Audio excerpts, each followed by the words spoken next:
लोकसभा चुनाव को लेकर हर पार्टी की ओर से पूरी तैयारी की जा रही है और इसी कड़ी में हर नेता, हर उम्मीदवार तपती दोपहरी में पसीना भी बहाते दिख रहे हैं। चुनाव की तैयारियों के बीच हम आपके लिए हर एक सीट का पूरा लेखा जोखा बताने वाले हैं, वो भी 5 मिनट के अंदर। तो आज हम बात कर रहे हैं पीलीभीत लोकसभा सीट के बारे में।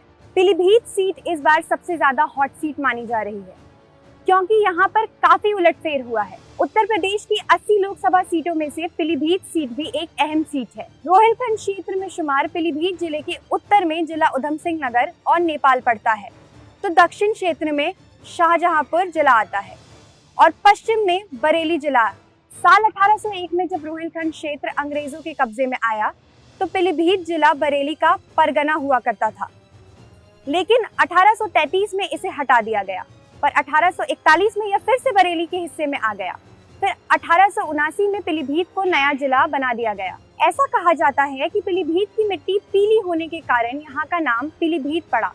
राजनीतिक रूप से पीलीभीत संसदीय सीट देश भर में अपनी अलग पहचान तो रखती ही है, साथ ही इसे उत्तर प्रदेश में अपने गन्ना उत्पादन और बांसुरी निर्माण के लिए भी जाना जाता है। पीलीभीत लोकसभा सीट की बात करें तो इसमें 5 विधानसभा की सीटें आती है। बहेड़ी, बरखेड़ा, बिसलपुर, पूरनपुर और पीलीभीत विधानसभा सीटें आती है।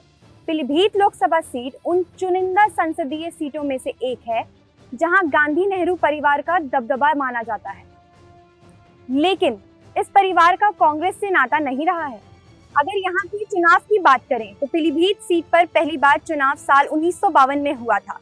1952 के चुनाव में यहाँ से कांग्रेस ने जीत से शुरुआत की थी, लेकिन वे अब तक महज 4 बार ही चुनाव में जीत सकी है। पीलीभीत लोकसभा सीट के संसदीय इतिहास की बात करें तो यहाँ पर 1990 के बाद से बीजेपी का ज्यादातर कब्जा रहा है।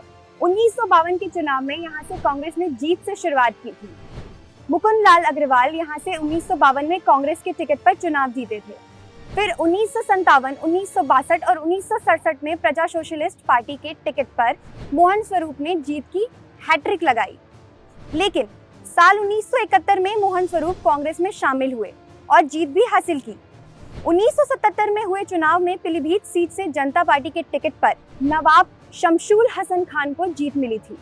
1980 में कांग्रेस के टिकट पर हरीश कुमार गंगवार को जीत मिली थी और फिर 1984 में कांग्रेस के भानु प्रताप सिंह सांसद बनने में कामयाब रहे। साल 1989 में मेनका गांधी जनता दल के टिकट पर सांसद बनी थी।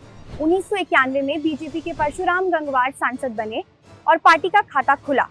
फिर 1996 में जनता दल के टिकट पर मेनका गांधी फिर से सांसद चुनी गई। 1998 और 1999 में मेनका गांधी निर्दलीय प्रत्याशी के रूप में चुनी गई। फिर 2004 के चुनाव में मेनका गांधी ने बीजेपी से टिकट लिया और उस पर चुनाव लड़ा और जीत भी हासिल की। 2009 के चुनाव में मेनका गांधी की जगह वरुण गांधी ने बीजेपी के टिकट पर पीलीभीत से चुनाव में ताल ठोकी और जीत हासिल की। हालांकि 2014 के चुनाव में मेनका गांधी फिर से पीलीभीत से चुनाव लड़ने आई और बीजेपी के टिकट पर जीत हासिल की। 2019 के चुनाव में दोबारा इस सीट पर बदलाव किया गया और वरुण गांधी ने बीजेपी के टिकट पर यहां से चुनाव लड़ा और जीत हासिल कर ली। इस सीट पर मेनका गांधी 6 बार सांसद रही है। मेनका गांधी ने इस सीट से 2 बार जनता दल और 2 बार बीजेपी से चुनाव तो जीता ही, साथ ही वे 2 बार निर्दलीय चुनाव जीतने में कामयाब रही थी। 2019 के लोकसभा चुनाव में बीजेपी ने मेनका गांधी की जगह उनके बेटे वरुण गांधी को मैदान में उतारा। समाजवादी पार्टी और बहुजन समाज पार्टी के बीच चुनाव पूर्व हुए गठबंधन के जरिए हेमराज वर्मा को उतारा गया। चुनाव में वरुण को 7,04,549 वोट मिले, जबकि हेमराज को 4,48,922 वोट मिले। यानी चुनाव में वरुण ने 2,55,927 वोट से जीत हासिल कर ली। अगर यहाँ के वोटर्स की बात करें तो इस सीट पर कुल वोटर्स की संख्या करीब 17 लाख है।